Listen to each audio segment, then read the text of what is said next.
보겠습니다.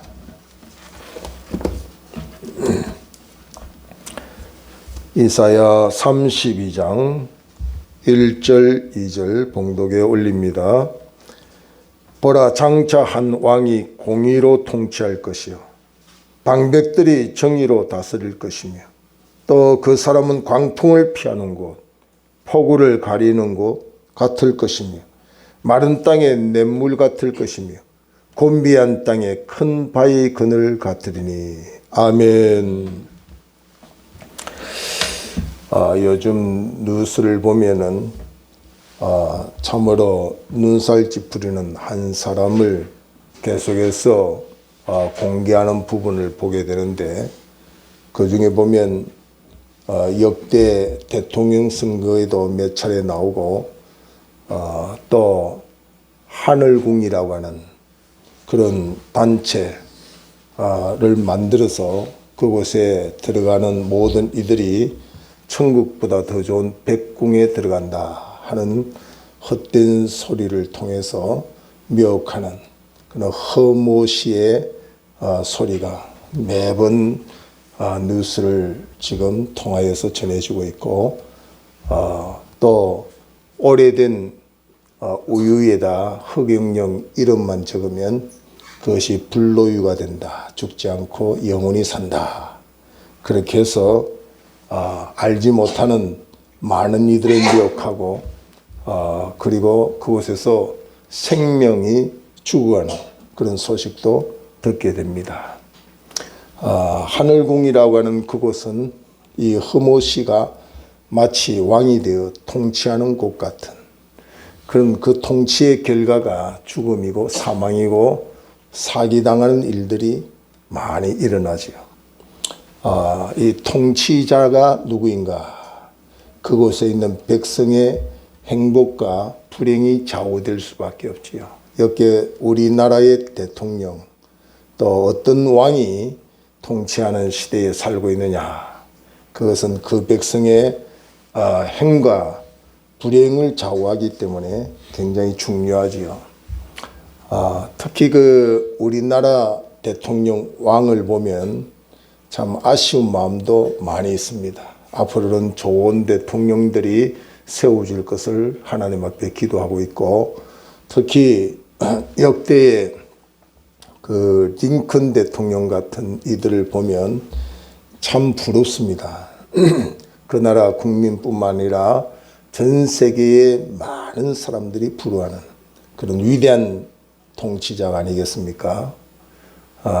이 링컨을 통해서 인종차별이 없어지고 정말 자유를 잇고 진정한 하나님의 복음이 들어갔던 것을 우리는 역사를 통해서 알게 되고, 이 링컨은 자기 백악관 집무실에 기도실을 만들어 놓고 인간으로 풀 수 없을 때는 주변의 많은 측근들을 다 물리치고 그 방에 들어가서 기도하는 대통령.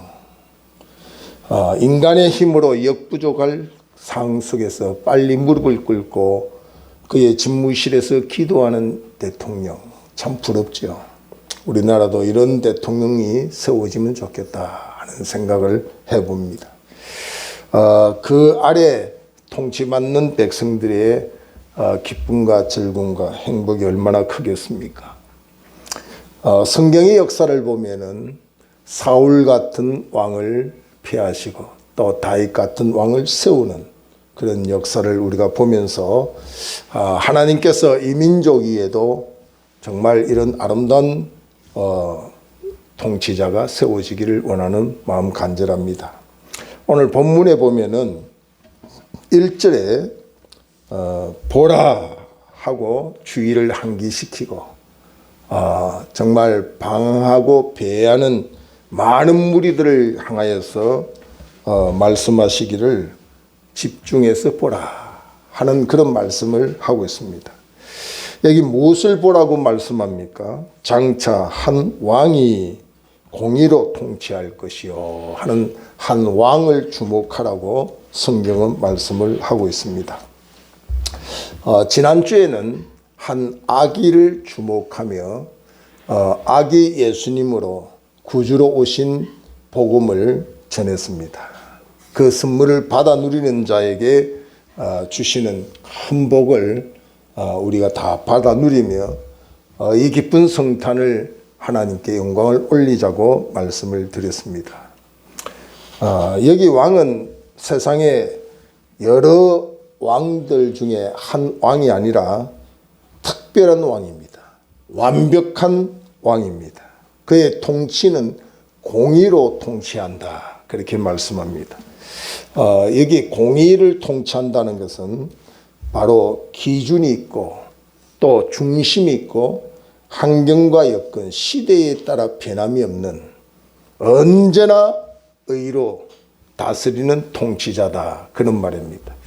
그래서 이 공의라고 하는 이 단어를 정말 세상에 어떤 왕도 이 단어를 사실 붙일 수가 없습니다. 어떤 사람도 공의라고 하는 단어를 붙일 수 없는데 유일하게 오늘 본문에 보면은 장차 한 왕이 공의로 통치할 것이요.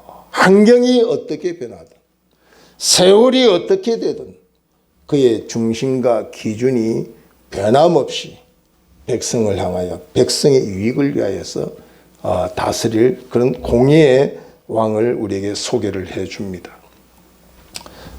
남경필 전 의원이 간증을 하면서 이런 이야기를 하더라고요.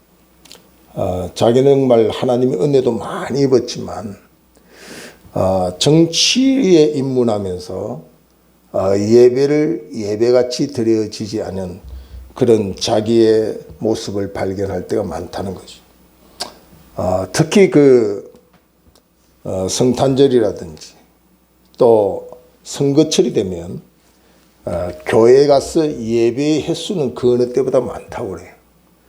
근데 본인이 스스로 양심적으로 자신을 돌아보니까 예배의 횟수는 바로 자기 선거 운동이었다는 거죠.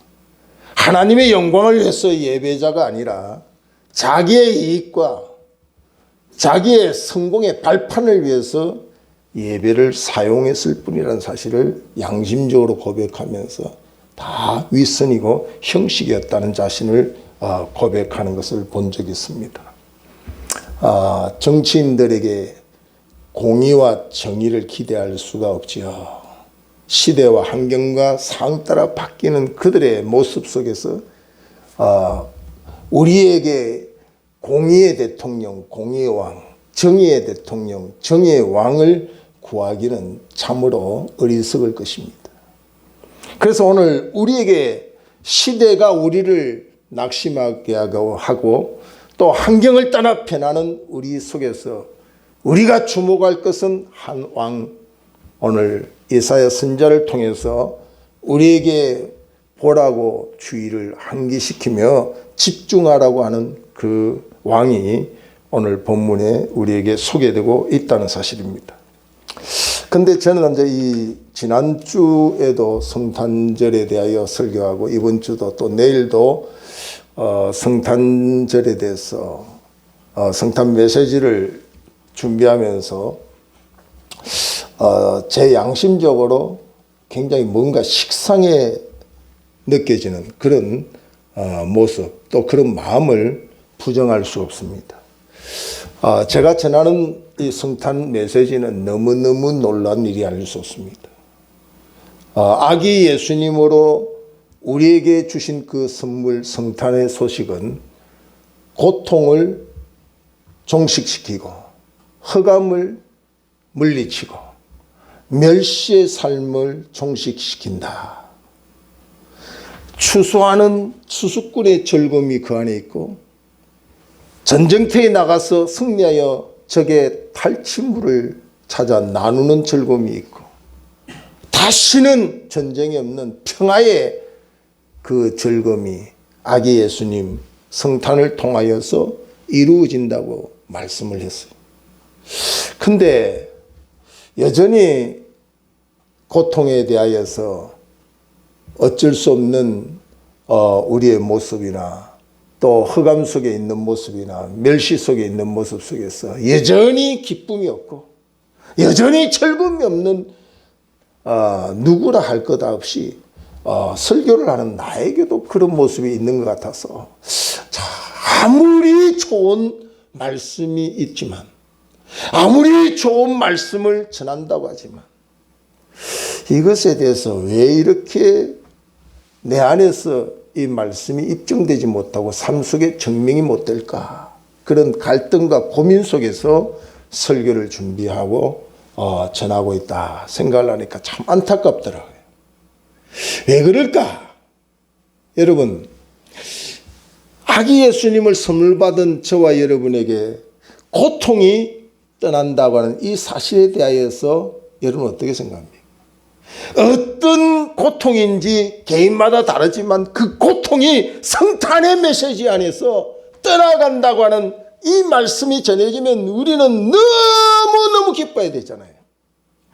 예? 이 흑암이 떠나면 너무너무 기쁘고 천시천대받고 멸시당하던 내 삶이 종식된다고 하는 사실, 전쟁같이 싸우고 피 흘림이 있었는데 아기 예수 그리스도의 성탄의 선물을 받은 우리에게는 진정한 평화가 있다고 한다면 너무너무 즐거워야 되잖아요. 근데 왜 성탄절에 한 번씩 연중 행사처럼 듣는 소리로 지나쳐 버릴까? 왜 이렇게 성탄절은 화려한 추리나 장식은 있는데 내 마음에 이렇게 아직도 어둠이 깔려 있고 쓸쓸할까? 외로울까? 공고할까?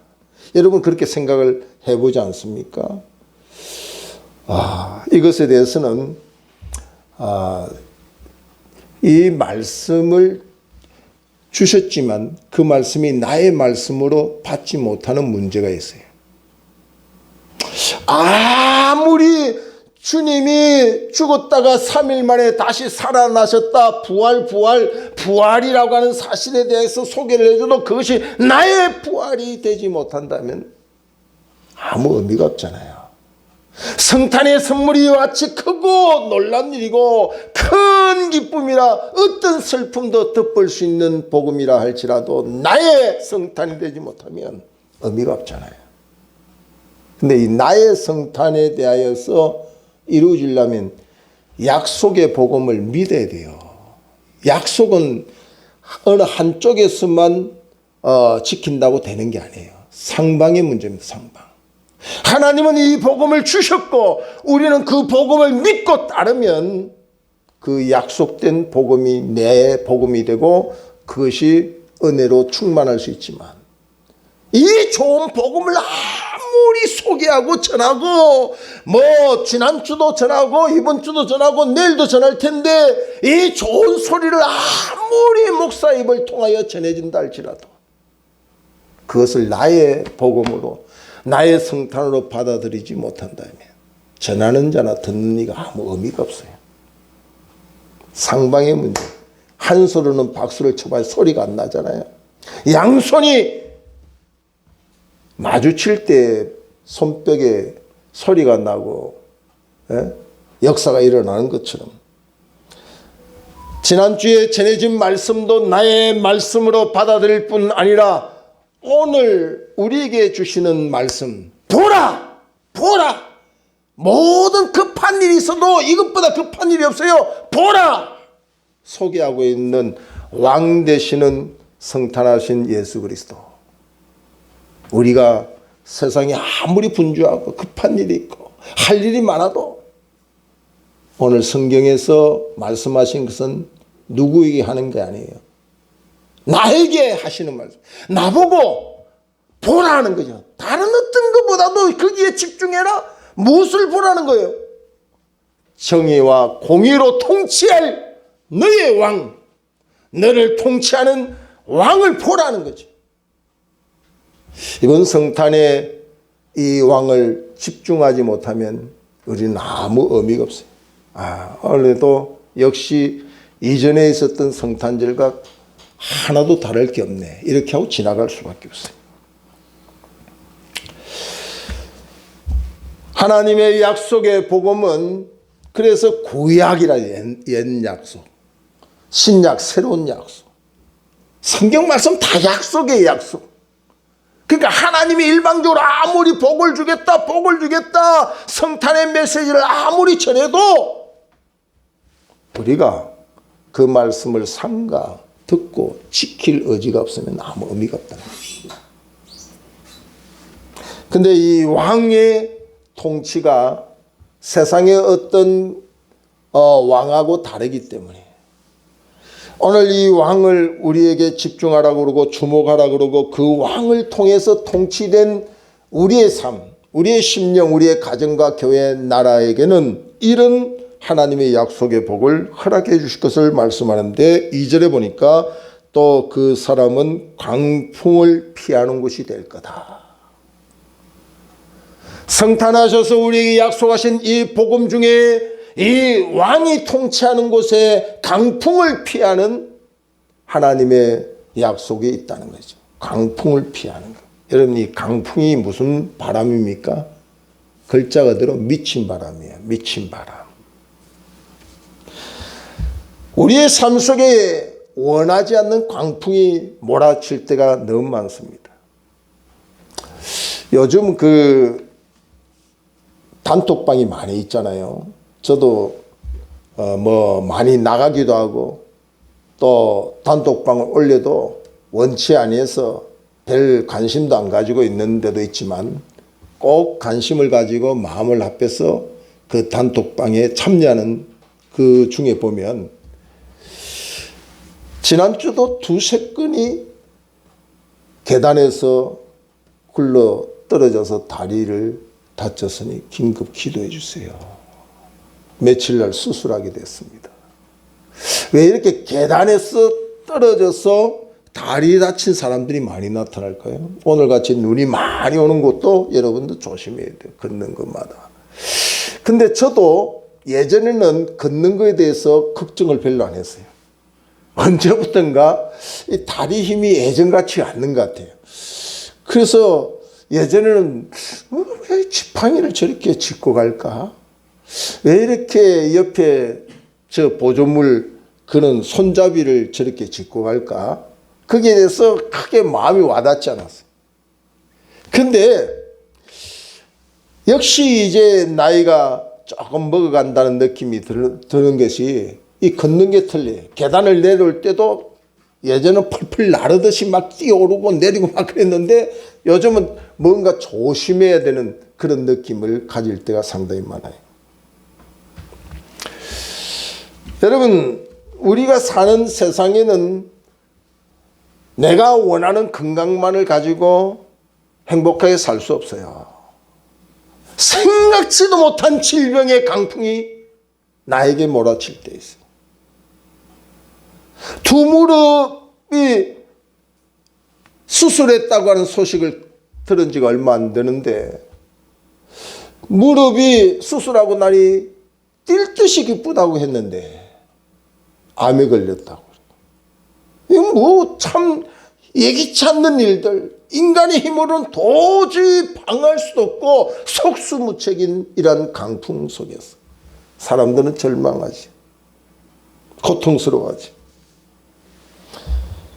만약에 저와 여러분이 참 왕 그리스도 예수의 탄생을 통하여 그분이 나의 왕이시고 나를 통치한다고 하는 믿음이 있고 그 약속의 복음을 믿는다면 강풍을 피하게 하신다는 이 복음을 믿어야 될 줄로 믿습니다. 이 복음이 그대로 성경의 글자 한자가 바로 나에게 주시는 말씀으로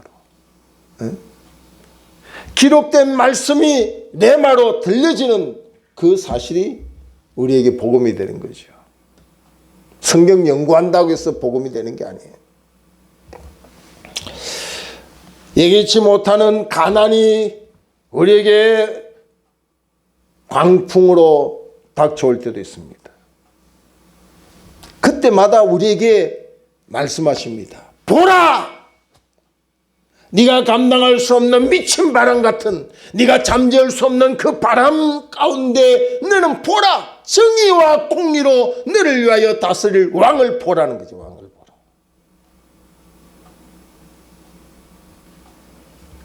그래서 여러분과 제가 기도할 때 이런 기도를 하는 게 참 좋아요.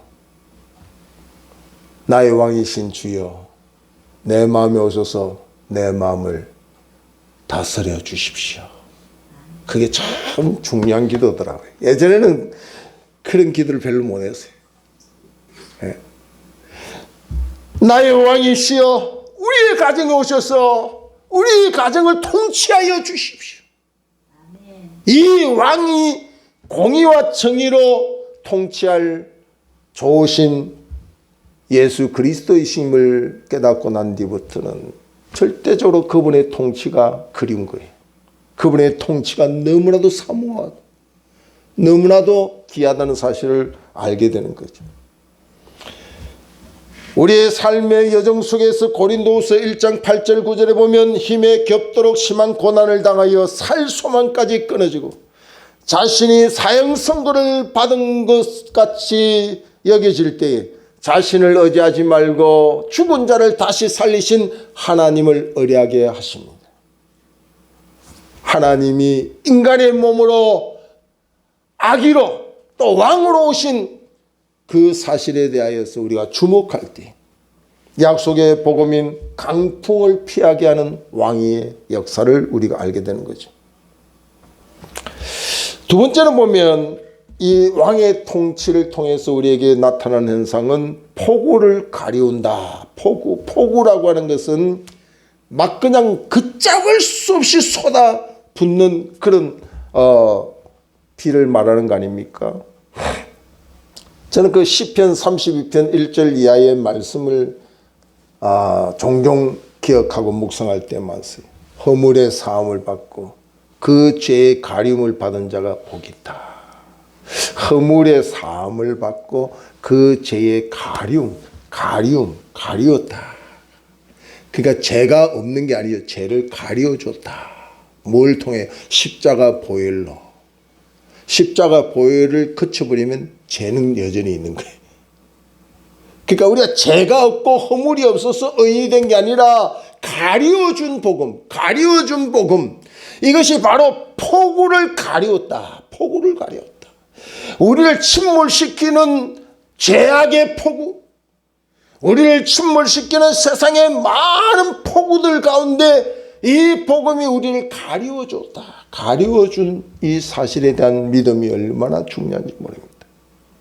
그런데도 아직도 예수 믿으면서도 자기 선행을 자랑하고 자기 의를 주장하는 사람 많아요.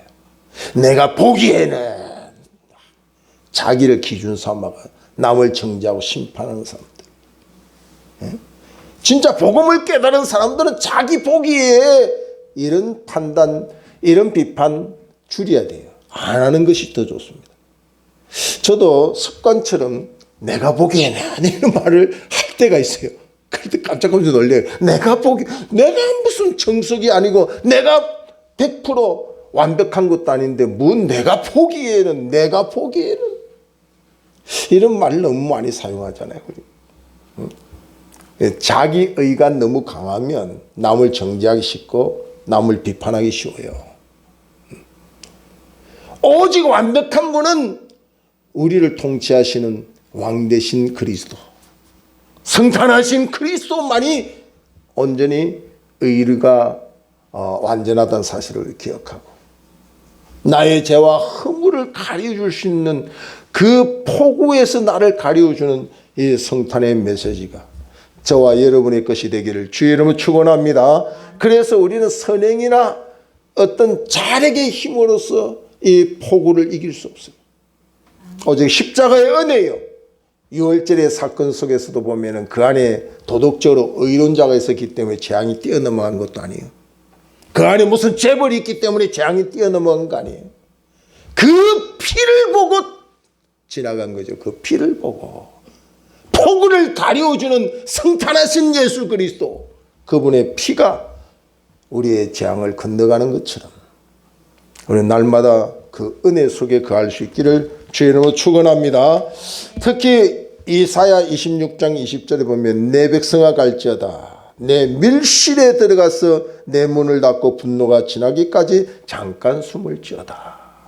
이 밀실에 들어가서, 여러분 밀실은 비밀의 방을 말합니다. 비밀의 방. 아무에게나 노출되는 방이 아니에요. 하나님과 나만이 아는 밀실을 가지고 있어야 돼요. 성도들은. 예? 그 사람이 폭우를 가려주는 이 축복을 받을 수 있으려고 하면 자기만의 밀실을 가지고 있어야 돼요. 아무리 세상에서 걷잡을 수 없는, 감당할 수 없는 폭우가 쏟아진다 할지라도 자기만의 밀실을 가지고 있는 사람은 그 폭우를 가려주는 복을 받을 수가 있어요. 이 성도의 밀실이 뭘까요? 바로 기도방입니다. 기도방. 저와 여러분이 이 기도의 방을 회복하기를 주의 이름으로 축원합니다. 기도의 방을 가지고 계시다. 그래서 막 폭우가 쏟아질 때마다 밀실을 막 찾아가야 돼요. 밀실을 찾아가야 돼. 무슨 뭐 권력 있는 사람 찾아간다고 뭐 이 폭우를 가릴 수 있겠어요?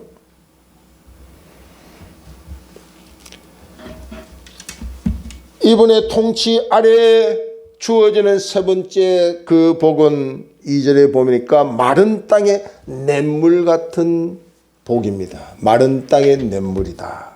여러분 사막 같은 곳에 물을 발견할 때 그것을 오아시스라고 그러죠. 물은 우리의 인체의 절대적인 생명과 직결되는 거죠. 여러분 지구가 이 땅에 존재하는데도 보면은 물이 70%더라고요. 예. 나머지가 땅이죠.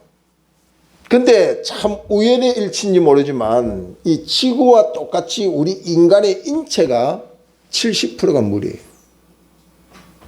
이 물이 얼마나 중요한지 모르요. 그런데 마른 땅으로 계속 있다면 그는 생명이 살 수가 없는 거지. 우리 심령에도 마찬가지고 우리 육체도 마찬가지고 이 마른 땅으로는 살 수가 없다 이 말이에요. 그런데 주의 통치가 임하여 우리의 왕이 되어주시면 우리의 심령이나 우리의 삶이 마른 땅에 시냇물을 찾는 같이 마른 땅에 냇물이 되는 역사가 있게 된다는 거죠. 그러니까 물이 2%만 부족해도 우리는 심한 갈증을 느낀다고 합니다. 5%가 부족하면 혼수 상태에 빠지기도 한다고 그래요. 20%가 물이 부족하면은 생명이 이제 위험을 당하는 그런 상태가 될 수도 있다고 그래요. 그래서 이 그 물이 참 귀한 아프리카 선교를 하는 분들 보면 그곳에는 있어도 그 물은 마시면 병들고 죽음의 길로 갈 수밖에 없는 물을 먹고 있어요. 근데도 어쩔 수 없이 잠시 잠깐이라도 생명을 유지하기 위해서 그 더러운 물, 그 병든 물을 마시는 게 그들의 현실입니다. 그래서 선교사들이 가서 가장 먼저 해주는 게 운물을 파주는 선교를, 운물을 파주는 거예요. 그러니까 한 지역에 운물을 파줘서 깨끗한 물을 그들에게 공급하는 것만큼 중요한 게 생명을 주는 거예요. 생명을 주는 거예요. 오늘 우리들이 이 땅을 살 때 보면은 그들이 아프리카에 있는 많은 사람들이 죽음의 물이고 병든 물이고 먹으면 그것이 좋지 않은 줄 알면서도 임시적으로 먹는 것처럼 우리가 현대인들 보면 영적인 삶을 사는데 보면 그런 물들을 마시고 있어요. 요한복음 7장 37절 38절에 보면 누구든지 목마르거든 내게로 와서 마시라. 나를 믿는 자는 성경에 이름같이 그 배에서 생수의 강이 흘러넘친다. 주께서 주시는 물, 생수의 강이 넘치는 물을 공급받는 사람. 이것이 왕 대신 그리스도를 위하여 통치받는 사람들에게 주어지는 복이라는 거죠. 목말라서 찾아봤더니 마라의 선물같이 먹지도 못하는 물이 세상에 널려있고 먹으면 다시 목마른 사마리 여인이 계속해서 주를 만나기 전에 먹던 물을 지금도 마시고 있는 많은 사람들. 교회 와서도 주님이 주시는 이 생수보다는 마시면 다시 목마른 것을 요구하는 어리석은 신자들이 얼마나 많습니까? 주의 통치가 온전히 이루어져서 마른 땅에 냇물의 역사가 있기를 주의 이름으로 축원합니다. 그 다음에 보면 곤비한 곳에 큰 바위라. 여러분 우리 인생의 삶은 뭐 세상 말로 물질 좀 있어서 잘 산다 못 산다 그런 거 이야기할지 모르지만 다 곤비합니다. 다 인생의 삶이 공고합니다. 세상 것을 다 가지고 누려도 솔로몬의 고백을 할 수밖에 없어요. 다 헛되고 헛되며 헛되도다. 바람을 잡는 것 같아요. 바람 잡으려고도 잡히지 않잖아요. 인생 광야의 길에 곤비한 곳에서 큰 바위 그늘을 되게 해주시는 그분이 누구인가? 그 구약에 우리가 광야를 지나간 이스라엘 백성들에게 때로는 구름 기둥으로 때로는 불 기둥으로 인도했다. 그는 인도만 한 게 아니라 구름 기둥은 이 살인 더위가 있는 광야를 지나갈 때 그 더위 속에 태양빛 속에서 그늘을 주지 못하면 다 죽습니다. 40년 이스라엘 백성들의 광야 인생 속에서 그 살인 더위, 요즘도 우리 그 여름을 보면은 그 곳곳에 요소요소에 그늘막을 이렇게 만들어 놓은 데가 있어요. 특히 신호등을 기다리는 대기소에 보면 그늘막을 만들어서 잠시라도 더위를 피해 가도록 정부에서 그걸 만들어 놓은 게 있어요. 이 여름, 우리나라의 그 여름의 더위도 그것을 정말 막으려고 그늘막을 한다는데, 이 광야길을 지나가는데 끝도 없는 그들의 길 속에 살인더위처럼 밀려오는 그 태양빛 아래 이스라엘 백성들이 존재할 수 있었던 것이 그 태양볕을 막는 구름기둥이 있었다는 거예요. 구름기둥.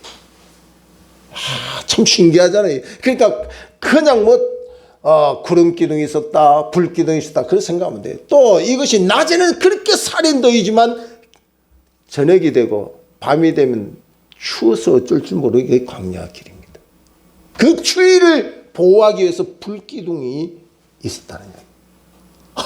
이거 참 만들어내려도 이런 건 기가 막히는 거예요. 기가 막히는.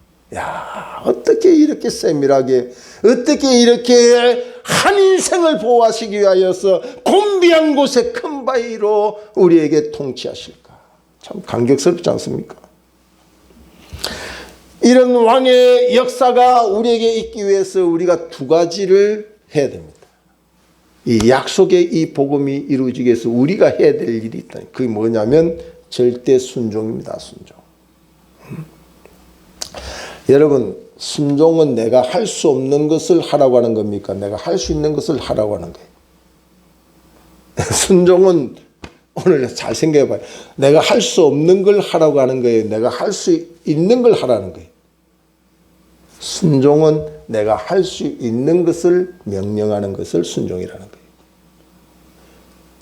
그러면 순종하지 아니하면 이 왕의 통치의 축복을 받아 누릴 수가 없는 거예요. 서라고 하면 서고 가라고 하면 가고, 던지라고 하면 던지고, 그것만이 이 약속의 복음의 준공이 될 수가 있다는 사실을 기억해야 됩니다. 갈 바를 알지 못하지만 가라고 하면 가는 거예요. 그게 아브라함의 여호와 이레에 약속된 복이 있는 거죠. 자, 이 왕의 통치의 두 번째 우리가 해야 될 그것이 뭐냐면 순종과 더불어 신뢰입니다. 신뢰는 내가 할 수 없는 것을 신뢰하는 거죠. 내가 할 수 있는 것을 신뢰하는 게 아니에요. 내가 할 수 있는 건 내가 하면 돼요. 내가 할 수 없기 때문에 할 수 있는 분을 신뢰하는 거예요. 할 수 있는 분. 통치자 되시는 그분을 신뢰하는 거예요. 신뢰. 할 수 없는 부분을 신뢰하고 나아가면 그분이 준비하시고 예비하신 은혜를 허락해 주신다. 어떻게 신뢰합니까? 그의 인자심이 영원함을 신뢰하는 거예요. 그의 약속이 신실하심을 신뢰하는 거예요. 그 믿음을 가지고 가면 통치자의 축복을 우리가 누릴 수가 있고, 강풍을 잠재우는 복을 누리고, 폭우를 가리우고, 마른 땅에 냇물이 되고, 곤비한 땅에 큰 바위로 역사하시는 이 통치자의 복을 누릴 수가 있는 거죠. 우리가 이런 약속의 관계로 복을 누리게 되면 우리에게 주어지는 보너스의 복이 있습니다. 보너스 복. 어떤 보너스의 복이냐면, 오늘 말씀은 시간상 다 읽지 못했지만 3절에 있는 말씀. 보는 자의 눈이 감기지 아니할 것이요. 보는 자의 눈이 감기지 아니할 것. 우리의 문제가 보면 눈이 감기는 거예요. 소경이다 이 말이에요. 하나님의 역사 보라고 주의를 집중시키는 왕의 통치에 대하여서 보지 못하는, 우리의 눈을 열게 해주실 것이다. 참 감사하지. 이번 성탄의 이 약속을 준행하여서 저와 여러분의 눈이 열려지기를 주의 이름으로 축원합니다. 보는 자의 눈이 감기지 아니할 것이요 듣는 자가 귀를 기울일 것이요. 이전에 쓸데없는데 귀 기울이고 진짜 들을 소리를 듣지 못하던 귀가 열려지는 거예요. 눈이 열리고 귀가 열리는 역사가 성탄의 메시지 속의 약속의 복음에 순종하고 신뢰하면 이런 보너스적인 복도 아울러 오고 있다는 거죠. 4절에 보면 조급한 자의 마음이 지식을 깨닫고 찰나적이고 순간적인 것에 얽매여 주의 신실한 그 은혜를 이해하지 못한 그 마음이 열리는 거예요. 하나님의 말씀을 받아 그 말씀이 나를 통치할 수 있게 하여 마음이 열리는 거예요. 마음이 열려요.